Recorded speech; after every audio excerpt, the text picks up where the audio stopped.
Past হচ্ছে ওয়াজ, ওয়ারে, connection.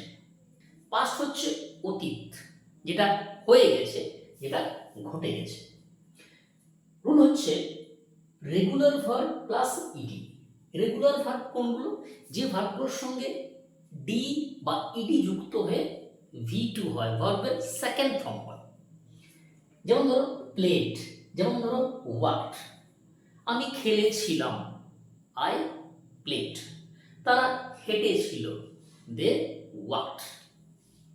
আরেকটা rule হচ্ছে হি, সি, ইট, এক্ষেত্রে কি হবে? ওয়াজ।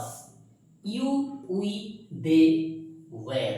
এখানে আরেকটা ভুল সবচেয়ে যে বেশি হয় বাচ্চাদের, হ্যাঁ, কি হয়? যেমন ইয়েস্টারডে আই গো, হবে না। এটা কি হবে? Yesterday I went.